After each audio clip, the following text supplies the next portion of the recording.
ತಿನ್ನೋ ಆಹಾರದಲ್ಲೇ ಕೆಮಿಕಲ್ಸ್ ಇರೋದ್ರಿಂದ ಹ್ಮ್ ಸ್ವಲ್ಪ ಹೆಲ್ತ್ ಇಶ್ಯೂಸ್ ಆಯ್ತು. ಮತ್ತೆ ನಮ್ಮ ಮಾವ ಅವರು ಕ್ಯಾನ್ಸರ್ ಇಂದ ತೀರೋಗಿದ್ದು. ಹ್ಮ್ ಸೊ ನಾವದು ಮೂಲ ಹುಡ್ಕೊಂಡು ಹೋದಾಗ ನಮ್ಗೆ ಆಲ್ರೆಡಿ ಈಗ ಗಾಳಿ ಮತ್ತೆ ನೀರು ಎಲ್ಲ ಕಲುಷಿತ ಆಗೋಗಿದೆ.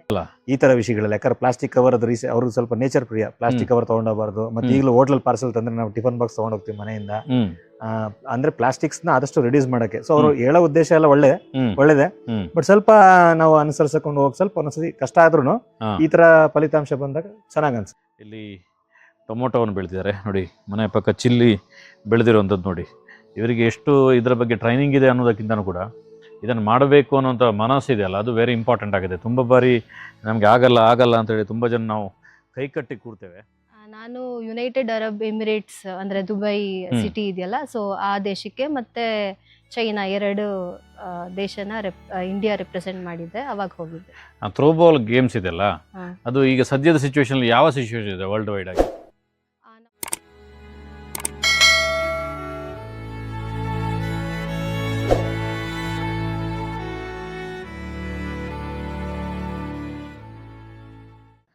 ಸಂಪೂರ್ಣ ಸಹಜ ಕೃಷಿ ಯೂಟ್ಯೂಬ್ ಚಾನಲ್ನ ಎಲ್ಲ ವೀಕ್ಷಕರಿಗೂ ನಮಸ್ಕಾರ. ನಾನು ಶಿವಪ್ರಸಾದ್ ಮಲೆಬೆಟ್ಟು. ಇದು ಕಾಣ್ತಿರುವಂಥದ್ದು ಒಂದು ತಾರಸಿಯ ಮೇಲ್ಗಡೆ ಒಂದು ವಿನೂತನವಾಗಿರುವಂಥ ಪ್ರಯತ್ನ, ತಾರಸಿ ತೋಟ ಅಂತೇಳಿ. ಅದರಲ್ಲಿ ಹೂವು, ಹಣ್ಣು, ತರಕಾರಿಗಳು, ಬೇರೆ ಬೇರೆ ರೀತಿಯ ಗಿಡಗಳನ್ನು ನೆಟ್ಟಿರುವಂಥದ್ದು ನೀವೆಲ್ಲರೂ ಕೂಡ ಇಲ್ಲಿ ಕಾಣ್ಬೋದು. ತುಂಬ ಚೆನ್ನಾಗಿದೆ. ಅದರ ಜೊತೆಗೆ ಈ ತಾರಸಿಯ ಕೆಳಗೇನೂ ಕೂಡ ತುಂಬ ಚೆನ್ನಾಗಿರುವಂಥ ಒಂದು ಕೈತೋಟವನ್ನು ಮಾಡಿದ್ದಾರೆ. ಇಲ್ಲೂ ಕೂಡ ಒಂದಷ್ಟು ತರಕಾರಿಯನ್ನು ಬೆಳೆದಿದ್ದಾರೆ. ಸಾಧಾರಣವಾಗಿ ನಾವೆಲ್ಲರೂ ಕೂಡ ಸಾವಯವ ಕೃಷಿಯನ್ನು ಮಾಡಿ, ತರಕಾರಿ ಕೃಷಿಯನ್ನು ಮಾಡಿ, ಸಾವಯವ ಕೃಷಿಯನ್ನು ಬೆಳೆಸಿ ಅಂತ ಹೇಳಿದ ತಕ್ಷಣ ತುಂಬ ಜನರಿಗೆ ಟೈಮ್ ಸಾಕಾಗಲ್ಲ, ನಮಗೆ ಟೈಮ್ ಇಲ್ಲ ಅನ್ನುವಂಥ ಮಾತನ್ನು ಹೇಳೋದು ನೀವು ಕೇಳ್ಬೋದು. ಅಂಥದ್ರಲ್ಲಿ ಇವತ್ತು ನಾನು ಬಂದಿರುವಂಥದ್ದು ಬೆಂಗಳೂರು ಮಹಾನಗರದ ಕೆಂಗೇರಿ ಉಪನಗರಕ್ಕೆ ಬಂದಿದ್ದೇನೆ. ನೇತ್ರಾವತಿ ಮೇಡಮ್ ಅಂತೇಳಿ ನಮ್ಮ ಯೂಟ್ಯೂಬ್ನ ವೀಕ್ಷಕರಿವರು, ಇವರ ಮನೆಯಲ್ಲಿ ನಾನಿದ್ದೇನೆ. ಇವರು ಅಂತಾರಾಷ್ಟ್ರೀಯ ಮಟ್ಟದಲ್ಲಿ ಭಾರತವನ್ನು ಥ್ರೋಬಾಲ್ನಲ್ಲಿ ಪ್ರತಿನಿಧಿಸಿದರು. ಅದರ ಜೊತೆಗೆ ಥ್ರೋಬಾಲ್ ಫೆಡರೇಷನಲ್ಲಿ ಕೆಲಸ ಮಾಡ್ತಿದ್ದಾರೆ. ಅಷ್ಟು ಬ್ಯುಸಿ ಕೆಲಸದ ಮಧ್ಯದಲ್ಲೂ ಕೂಡ ಎಷ್ಟು ಚೆನ್ನಾಗಿರುವಂಥ ಒಂದು ಕೈತೋಟವನ್ನು ಮಾಡಿದ್ದಾರೆ. ಅದರ ಜೊತೆಗೆ ಪ್ರಕೃತಿಗೆ ಸಪೋರ್ಟ್ ಮಾಡೋದು ಅನ್ನೋದಕ್ಕೆ ಇದೊಂದು ಉದಾಹರಣೆ ನೋಡಿ. ಇಲ್ಲೊಂದು ಸಣ್ಣ ಗಿಡ ಇದೆ, ಅದರಲ್ಲಿ ಒಂದು ಹಕ್ಕಿಯು ಕೂಡ ಗೂಡು ಕಟ್ಟಿ ಮೊಟ್ಟೆಯನ್ನು ಇಟ್ಟು ಹಾರಿ ಹೋಗಿರುವಂಥದ್ದು ನೀವು ಕಾಣ್ಬೋದು. ಬನ್ನಿ, ಇಷ್ಟು ಬ್ಯುಸಿಯ ಮಧ್ಯದಲ್ಲೂ ಕೂಡ, ಅವರ ಕೆಲಸದ ಒತ್ತಡದ ಮಧ್ಯದಲ್ಲೂ ಕೂಡ ಇಷ್ಟು ಚೆನ್ನಾಗಿರುವಂಥ ಒಂದು ಕೈತೋಟ ಮಾಡಬೇಕು ಅಂತೇಳಿ ಅದಕ್ಕೊಂದು ರೀಸನ್ ಇರಬೇಕಲ್ಲ. ಆ ರೀಸನ್ ನಮಗೆಲ್ಲರೂ ಕೂಡ ಇನ್ಸ್ಪೈರ್ ಆಗುತ್ತೆ. ಮತ್ತು ಇವರು ಯಾವ ಸಂದರ್ಭದಲ್ಲಿ ಭಾರತವನ್ನು ಪ್ರತಿನಿಧಿಸಿದರು, ಇವರ ಥ್ರೋಬಾಲ್ನ ಜರ್ನಿ ಹೇಗೆ ಪ್ರಾರಂಭ ಆಯಿತು, ಇವರ ಕೃಷಿ ಬ್ಯಾಕ್ಗ್ರೌಂಡ್ ಏನು ಅನ್ನುವಂಥ ಎಲ್ಲ ಸಂಗತಿಯನ್ನು ನಿಮಗೆ ತಿಳಿಸ್ತೇನೆ. ನಮ್ಮ ಜೊತೆ ನೇತ್ರಾವತಿ ಮೇಡಮ್ ಇದ್ದಾರೆ. ಮೇಡಮ್ ನಮಸ್ತೆ. ನಮಸ್ತೆ ಸರ್. ಹೇಗಿದ್ದೀರಿ? ಚೆನ್ನಾಗಿದ್ದೀನಿ, ನೀವು ಹೇಗಿದ್ದೀರಾ? ಆರಾಮ. ಅತ್ಯಂತ ಒಂದು ಸುಂದರವಾಗಿರುವಂಥ ಕೈತೋಟವನ್ನು ನೀವು ನಿರ್ಮಾಣ ಮಾಡಿದಿರಿ. ಈ ರೀತಿಯ ಒಂದು ಕೈತೋಟ ಪ್ರಾರಂಭ ಮಾಡಬೇಕು ಅಂತ ಹೇಳಿದ್ರೆ ಏನಾದರೂ ಒಂದು ರೀಸನ್ ಇರಬೇಕಾಗತ್ತೆ, ಮತ್ತು ಏನಾದರೂ ಒಂದು ಜ್ಞಾನೋದಯ ಆಗಿರಬೇಕಾಗತ್ತೆ. ಯಾಕಂದರೆ ಎಲ್ಲರೂ ಇದನ್ನು ಮಾಡ್ತಾ ಇಲ್ಲ, ತುಂಬ ಪರ್ಸೆಂಟೇಜ್ ಕಡಿಮೆ ಜನರು ಮಾಡೋದು. ಮತ್ತು ಇದ್ರ ಬಗ್ಗೆ ವ್ಯಂಗ್ಯ ಮಾತಾಡೋರು, ಟೀಕೆ ಮಾಡೋರೇ ತುಂಬ ಜನರಿರೋದು, ಇದು ಯಾಕೆ ಬೇಕಿದೆ ಅಲ್ಲ ಅಂತೇಳಿ. ಹೌದಲ್ಲ? ಅಂಥದ್ರಲ್ಲಿ ನೀವು ಯಾವ ರೀಸನ್ಗೋಸ್ಕರ ಪರ್ಟಿಕ್ಯುಲರ್ ಆಗಿ ಈ ಕೈತೋಟವನ್ನು ಪ್ರಾರಂಭ ಮಾಡಿದ್ರಿ? ಕೈತೋಟ ನಾವು ಮುಂಚಿನ ನಮ್ಮ ತಾಯಿ ಜೊತೆ ಮನೆ ಮೇಲ್ಗಡೆ ಹೂವಿನ ಗಿಡಗಳೆಲ್ಲ ಹಾಕಿ ಮಾಡ್ತಾ ಇದ್ವಿ ದೇವ್ರ ಪೂಜೆಗೆ ಅಂತ. ಅವಾಗ ನಾನು ಅವ್ರಿಗೆ ಸ್ವಲ್ಪ ಸಹಾಯ ಮಾಡ್ತಿದ್ವಿ, ನಾನು ನಮ್ಮ ತಂದೆ ಎಲ್ಲ. ಬಟ್ ಇಲ್ಲಿ ಇದ್ದಾಗ ಇಲ್ಲೂ ಮುಂಚೆ ನಾವು ಹೂವು ಹಾಕಿದ್ವಿ, ಆಮೇಲೆ ಆ ಕಡೆ ಲಾನ್ ಹಾಕಿದ್ವಿ. ಬಟ್ ಆಕ್ಚುಲಿ ಆಮೇಲೆ ಹೋಗ್ತಾ ಹೋಗ್ತಾ ಈಗ ಬೆಂಗಳೂರು ಇದೆಲ್ಲ ಹೇಗಾಗಿದೆ ಅಂದ್ರೆ ನಾವು ತಿನ್ನೋ ಆಹಾರದಲ್ಲೇ ಕೆಮಿಕಲ್ಸ್ ಇರೋದ್ರಿಂದ ಸ್ವಲ್ಪ ಹೆಲ್ತ್ ಇಶ್ಯೂಸ್ ಆಯ್ತು. ಮತ್ತೆ ನಮ್ಮ ಮಾವ ಅವರು ಕ್ಯಾನ್ಸರ್ ಇಂದ ತೀರೋಗಿದ್ದು. ಸೊ ನಾವದು ಮೂಲ ಹುಡ್ಕೊಂಡು ಹೋದಾಗ ನಮ್ಗೆ ಆಲ್ರೆಡಿ ಈಗ ಗಾಳಿ ಮತ್ತೆ ನೀರು ಎಲ್ಲ ಕಲುಷಿತ ಆಗೋಗಿದೆ. ನಮ್ಗೆ ತಿನ್ನೋ ಆಹಾರದಲ್ಲಿ ಅಟ್ಲೀಸ್ಟ್ ನಾವು ಏನ್ ಪ್ರಯತ್ನ ಮಾಡಿ ನಾವು ಅಟ್ಲೀಸ್ಟ್ ಬೇರೆಯವ್ರಿಗೆಲ್ಲ ನಮ್ಮ ಫ್ಯಾಮಿಲಿಗೆ ನಾವು ಗ್ರೋ ಮಾಡ್ಕೊಳ್ತೀವಿ, ಅದು ಆರ್ಗ್ಯಾನಿಕ್ ಆಗಿ ಬೆಳೆಯೋಣ ಅಂತ ಹೇಳಿ ಆವಾಗ ಲಾನ್ಸ್ ಎಲ್ಲ ತೆಗೆದು ನೆಕ್ಸ್ಟ್ ನಾನು ಇದು ವೆಜಿಟೇಬಲ್ಸು ಮತ್ತು ಫ್ರೂಟ್ಸು ಇದೆಲ್ಲ ಹಾಕೋದಿಕ್ಕೆ, ಸೊಪ್ಪೆಲ್ಲ ಹಾಕೋದಿಕ್ಕೆ ಅಂತ ಶುರು ಮಾಡಿದ್ದು. ಈಗ ಈ ಮಟ್ಟಕ್ಕೆ ಬಂದಿದೆ. ಮೊದಲು ಶುರು ಮಾಡಿದಾಗ ನನಗೆ ಅಷ್ಟು ಇದಿರಲಿಲ್ಲ. ನಾನು ಏನಂದ್ರೆ ಜಸ್ಟ್ ಬರೀ ಮಣ್ಣು ಮಾತ್ರ ಹಾಕಿ ಮಾಡಿದ್ದೆ. ಸೊ ಈ ಪಾಟ್ಸ್ಗಳಲ್ಲಿ ಇದರಲ್ಲಿ ಜಸ್ಟ್ ಮಣ್ಣು ಮಾತ್ರ ಇದೆ. ಸೊ ಅದು ಅಷ್ಟು ಸಂಪಾಗಿ ಬೆಳೆದಿಲ್ಲ. ಆಮೇಲೆ ಏನ್ ಮಾಡಿದೆ, ನಾನು ಕಿಚನ್ ವೇಸ್ಟ್ ಮತ್ತೆ ಇದು ಬೇಳೆ ಅಕ್ಕಿ ಅದೆಲ್ಲ ತೊಳೆದಿದ್ ನೀರು ಅದೆಲ್ಲ ಹಾಕಕ್ ಶುರು ಮಾಡಿದಾಗ ಹಾ ಅದು ಹೋಗ್ತಾ ಹೋಗ್ತಾ ಹಾಗೆ ಬಂತು. ಅಂದ್ರೆ ಮೊದ್ಲು ಬರ್ಲಿಲ್ಲ, ಹ್ಮ್ ಬಟ್ ಹೋಗ್ತಾ ಹೋಗ್ತಾ ಅದು ಒಂಥರ ಏನಾಯ್ತಂದ್ರೆ ಹ್ಯಾಬಿಟ್ ಹೋಗಿ ಹುಚ್ಚತರ ಅಂತಾರಲ್ಲ ಹಾಗಾಯ್ತು. ಹಾ ಸೊ ಈಗ ನಾನು ಒಂದು ಎಲೆ ಕೂಡ ಮನೆಯಿಂದ ಆಚೆ ಹಾಕೋದಿಲ್ಲ ನಾನು. ಹಾ ಸೊ ಎಲ್ಲಾನು ಈಗ ನೀವು ನೋಡ್ಬೋದು, ಅಲ್ಲಿಗೂ ಇದಕ್ಕೂ ಡಿಫ್ರೆನ್ಸ್ ನೋಡಿದ್ರೆ ಇದ್ರಲ್ಲಿ ನಿಮ್ಗೆ ಕಪ್ಪು ಮಿಶ್ರಿತ ಇದ್ರದ್ದು ಅದೆಲ್ಲ ಆರ್ಗ್ಯಾನಿಕ್ ವೇಸ್ಟ್ ಇಂದ ಮಾಡಿರೋಂಥ ಕಾಂಪೋಸ್ಟ್ ಜೊತೆಗೆ ಮಿಕ್ಸ್ ಆಗಿದೆ. ಹಾ ಅದೆಲ್ಲ ಜಸ್ಟ್ ಮಣ್ಣು ಮಾತ್ರ ಇದೆ. ಮಣ್ಣು ಮಾತ್ರ. ಸೊ ಅದು ನಾನು ಹೇಗಿರೋ ಅಂದ್ರೆ ನಾವು ಅಲ್ಲಿ ಬೆಳೆಯೋದು ಏನು ಇಲ್ಲ ಅಂತ ಹೇಳಿ ನಾನು ಹಾಗೆ ಬಿಟ್ಟಿದ್ದೀನಿ. ಸೊ ನಾವು ಏನ್ ತರಕಾರಿ ಬೇರೆ ಹಾಕ್ತಿವಿ ಅದಕ್ಕೆಲ್ಲ ಈಗ ನಾನು ಈ ತರ ರೆಡಿ ಮಾಡ್ಕೊಂಡು ಹಾಕ್ತೀನಿ. ಇದು ಏಲಕ್ಕಿ ಎಲ್ಲಿ ತಂದ್ರಿ? ಏಲಕ್ಕಿ ಇದು ಏಲಕ್ಕಿ. ಇದು ಸ್ವಲ್ಪ ನಾನು ನೆರಳಲ್ಲಿ ಇಡ್ಬೇಕಾಗಿತ್ತು, ಸ್ವಲ್ಪ ಒಣಗ್ದಂಗಾಗಿದೆ ಬಿಸಿಲಿಗೆ. ಹಾ ಇದು ಬದನೆ, ಹಾ. ಆಮೇಲೆ ಇದು ಎಲೆಕೋಸು, ಎಲೆಕೋಸು, ಆಮೇಲೆ ಇದು ಸ್ವಲ್ಪ ಹೂವಿನ ಗಿಡಗಳು, ಅಲ್ಲೊಂದು ಬದನೆ, ಮೆಣಸಿನ್ಕಾಯಿ, ಇದು ಬಾಳೆ ವರ್ಕ್ ಆಗದು. ಇದು ಬಾಳೆ ನೋಡೋಣ ಅಂತ ಹಾಕಿದೀನಿ, ಕೆಳಗಡೆನೂ ಹಾಕಿದೀವಿ. ಬಟ್ ಕೆಳಗಡೆ ಬಾಳೆ ಹಾಕಿದ್ರೆ ಬೇರೆ ಗ್ರೋ ಆಗಲ್ಲ ನೆರಳಿಗೆ ಅಂತ ಟ್ರೈ ಮಾಡೋಣ ಅಂತ ಒಂದು ಪಾಟಲ್ ಹಾಕಿ ನೋಡೋಣ ಅಂತ ಬಿಟ್ಟಿದೀನಿ. ಅಂದ್ರೆ ಗ್ರೋ ಬ್ಯಾಗ್ ಅಲ್ಲೂ ಮಾಡಿದ್ರಿ, ಅದ್ರ ಜೊತೆಗೆ ಈ ಬಾಕ್ಸ್ ಗಳಲ್ಲೂ ಕೂಡ ಮಾಡಿದಿರಲ್ಲ? ಹೌದು. ಆಕ್ಚುಲಿ ಮುಂಚೆ ನಾನು ಆತರ ತಗೊಳ್ತಾ ಇದ್ದೆ, ಬಟ್ ಅದೇನೆ ರೇಟ್ಸ್ ತುಂಬಾ 300-350 ಇರ್ತಾ ಇತ್ತು. ಸೊ ಈಗ ನನಗೆ ಈ ತರ ಟಬ್ಸ್ ಗಳು ಸಿಕ್ತು 100 ರುಪೀಸ್ಗೆ. ಸೊ ಈ ಟಬ್ಸ್ ಅಲ್ಲಿ ನೆಕ್ಸ್ಟ್ ಹಾಕಕ್ ಶುರು ಮಾಡಿದೆ. ಆಮೇಲೆ ಲಿಫ್ಟ್ ಮಾಡಕ್ ಆಗಲ್ಲ ಅಂತ ಹೇಳಿ ನಾನೀಗ ಗ್ರೋ ಬ್ಯಾಗ್ಸ್ ಹಾಕಿದೀನಿ. ಈಗ ಇಲ್ಲಿ ಒಂದು ನೆಲ್ಲಿಕಾಯಿ ಹಾಕಿದ್ರಿ, ಅದ್ರ ಜೊತೆಗೆ ಇಲ್ಲಿ ವಾಟರ್ ಆಪಲ್ ಹಾಕಿದ್ರಿ, ಆಮೇಲೆ ಮೂಸಂಬಿ ಏನೋ ಇದೆ, ಚಕೋತ ಹಾಕಿದ್ರಿ, ಅದ್ರ ಜೊತೆ ಇದೇನು ಲವಂಗನ, ಆಲ್ ಸ್ಪೈಸ್ ಹಾಕಿದಿರಿ. ಇದೆಲ್ಲ ನಿಮ್ಗೆ ಆಗತ್ತೆ ಅಂತ ಹೇಳಿ ಎಲ್ಲಾದ್ರೂ ನೀವೆಲ್ಲ ನೋಡಿದಿರಾ ಯೂಟ್ಯೂಬ್ ಅಲ್ಲಿ ಅಥವಾ ಹೊರಗಡೆ ಎಲ್ಲಾದ್ರೂ ನೋಡಿದಿರಾ? ಹೌದು. ಅಂದ್ರೆ ನಾನು ಜಸ್ಟ್ ಮುಂಚೆ ಇದ್ದು ಸೊಪ್ಪು ಮತ್ತೆ ತರಕಾರಿ ಮಾತ್ರ, ಬಟ್ ಫ್ರೂಟ್ಸ್ ಕೂಡ ಹಾಕ್ಬೋದು ಅಂತ ನನಗೆ ಒಂದು 2-3 ನಾರ್ತ್ ಇಂಡಿಯನ್ ಒಬ್ರು ಪೂಜಾ ಅಂತ ಅವ್ರನ್ನ ನಾನು ಫಾಲೋ ಮಾಡ್ತಾ ಇದ್ದೆ ಹಿಂದಿ ಯೂಟ್ಯೂಬ್ ಚಾನಲ್ ಅಲ್ಲಿ. ಅವರು ಕಿಚನ್ ವೇಸ್ಟ್ ಎಲ್ಲ ಯೂಸ್ ಮಾಡಿ ಹೇಗೆ ಅದನ್ನೆಲ್ಲ ಮನೆಯಲ್ಲೇ ಫ್ರೂಟ್ಸ್ ಕೂಡ ಗ್ರೋ ಮಾಡಬಹುದು ಅಂತೆಲ್ಲ ಅವರು ಪ್ರಾಕ್ಟಿಕಲ್ ಆಗಿ ತೋರಿಸಿದ್ರು. ಸೊ ಅವ್ರದ್ದು ಇನ್ಸ್ಪಿರೇಷನ್ ಇಂದ ನಾನು ಇದನ್ನ ಟ್ರೈ ಮಾಡೋಣ ಅಂತ ತಗೊಂಡ್ ಬಂದು ಹಾಕಿದ್ದೆ. ನೋಡಿ ಸ್ನೇಹಿತರೆ, ರೇಷ್ಮೆ ಹುಳುಗಳು ತಿನ್ನುವಂತ ಒಂದು ಎಲೆ. ಇದರಲ್ಲಿ ನಮ್ಮ ಭಾಗದಲ್ಲಿ ಎಲ್ಲ ಕಡೆಯಲ್ಲಿ ಇದಕ್ಕೆ ಮಲ್ಬೇರಿ ಅಂತ ಹೇಳುದಾ? Mulberry plant. ನಮ್ಮ ಭಾಗದಲ್ಲಿ ಆ ಮಲ್ಬೇರಿ ತಿನ್ಲಿಕ್ಕೋಸ್ಕರ ಬೆಳೆಸ್ತಾರೆ, ಈ ಭಾಗದಲ್ಲಿ ಇವರು ರೇಷ್ಮೆಗೋಸ್ಕರ ಬೆಳೆಸ್ತಾರೆ. ಏನು ವಿಶೇಷತೆ ಇದರ ಹಣ್ಣಿನದ್ದು? ಇದು ಆಕ್ಚುಲಿ ಅನಿಮಿಕ್ ಇವ್ರಿಗೆ ಒಳ್ಳೇದಂತೆ, ರಕ್ತ ಹೆಚ್ಚು ಮಾಡುತ್ತೆ ಮತ್ತೆ ಐರನ್ ಕಂಟೆಂಟ್ ಜಾಸ್ತಿ ಇರುತ್ತೆ ಅಂತ ಹೇಳಿದ್ದಾರೆ. ಸೊ ಅದಕ್ಕೆ ಅದನ್ನ ಹಾಕಿದೀನಿ. ಈ ಗಿಣಿಕೆ ಸೊಪ್ಪು ಕೂಡ ನಿಮ್ಗೆ ಗೊತ್ತಾ? ಇದು ಗಣಿಕೆ ಸೊಪ್ಪು ನನ್ಗೆ ಆಕ್ಚುಲಿ ಬಾಣಂತನದಲ್ಲೆಲ್ಲ ಕೊಟ್ಟಿದ್ರಿ, ತುಂಬಾ ಅಂದ್ರೆ ಆ ಟೈಮಲ್ಲಿ ತುಂಬಾ ಇಂಪಾರ್ಟೆಂಟ್ ಅಂತ. ಸೊ ಅದಕ್ಕೋಸ್ಕರ ಇದು ಇರ್ಲಿ ಅಂತ, ಸೊ ಈ ಬೀಜಗಳೆಲ್ಲ ಬಂದಾಗ ಬೇರೆ ಕಡೆ ಹಾಕ್ತಾ ಇರ್ತೀನಿ ಇನ್ನು ಚೆನ್ನಾಗಿ ಬರ್ಲಿ ಅಂತ. ಇದು ಚೆರಿ ಏನು? ಚೆರಿ ಹಣ್ಣು. ಯಾವ್ದಿದು? ಬಾರ್ಬಡಸ್ ಚೆರಿ ಅಂತಾರಲ್ಲ ಅದು. ಆಮೇಲೆ ಸ್ವಲ್ಪ ಲೆಟ್ಯೂಸ್ ಟ್ರೈ ಮಾಡಿದ್ದೆ, ಬಂದಿದೆ, ಈಗ ಹೂವು ಆಗಿದೆ ಅದು. ಇದು ಅರಿಶಿನ ಹಾಕಿರೋದಾ? ಅರಿಶಿನ. ಆಮೇಲೆ ಇದು ಒಂದು ಟಬ್ ಇಟ್ಕೊಂಡಿದೀನಿ. ಏನಂದ್ರೆ ಯಾವುದೇ ನಾವಿಲ್ಲಿ ಪ್ರೂನಿಂಗ್ ಮಾಡಿ ಅಥವಾ ಯಾವ್ದಾದ್ರು ಕಳೆ ಗಿಡ ಏನಾದ್ರು ತೆಗೆದ್ರೆ ಅದನ್ನ ಇದ್ರೊಳಗೆ ಹಾಕಿ ಇದ್ರ ಮೇಲೆ ಸ್ವಲ್ಪ ಮಣ್ಣು ಹಾಕಿದ್ರೆ ಅದೇ ಗೊಬ್ಬರ ಆಗಿ ನೆಕ್ಸ್ಟ್ ಪಾಟಿಂಗ್ ಮಿಕ್ಸ್ಗೆ ಯೂಸ್ ಆಗುತ್ತೆ. ಸ್ನೇಹಿತರೆ, ನಾನು ಮಹಡಿಯ ಮೇಲ್ಗಡೆ ಇದೆ, ಅಲ್ಲಿಂದ ಇಳ್ಕೊಂಡು ಈಗ ಕೆಳಗಡೆ ಬಂದಿದ್ದೇನೆ, ಕೆಳಗಿನ ಕೈತೋಟಕ್ಕೆ ಬಂದಿದ್ದೇನೆ. ಮೇಡಮ್, ಈ ಕೈತೋಟದ ಜೊತೆಗೆ ನೀವೊಬ್ರು ಥ್ರೋಬಾಲ್ ಪ್ಲೇಯರ್, ನೀವು ನ್ಯಾಷನಲ್ ಲೆವೆಲ್ಗೆಲ್ಲ ಹೋಗಿದ್ರಿ. ಹೇಗೆ ಆ ಕ್ರೀಡೆಗೆ ನೀವು ಎಂಟ್ರಿ ಕೊಟ್ರಿ?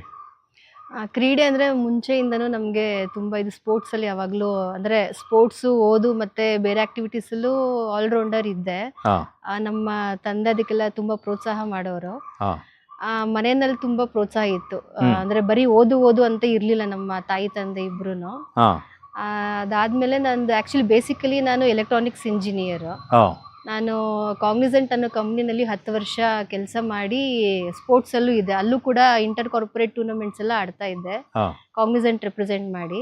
ಸೊ ಅಲ್ಲಿ ಅವಾಗ ಬ್ಯಾಂಗ್ಳೂರ್ ಥ್ರೋಬಾಲ್ ಅಸೋಸಿಯೇಷನ್ ಅನ್ನೋರು ಸೆಲೆಕ್ಷನ್ಗೆ ಬಂದಿದ್ರು ಥ್ರೋಬಾಲ್ ಇಂಟರ್ನ್ಯಾಷನಲ್ ಇದಕ್ಕೆ. ಅವಾಗ ಯುನೈಟೆಡ್ ಅರಬ್ ಎಮಿರೇಟ್ಸ್ ಅನ್ನೋ ದೇಶಕ್ಕೆ ಅವ್ರಿಗೆ ಪ್ಲೇಯರ್ಸ್ ಬೇಕಾಗಿತ್ತು.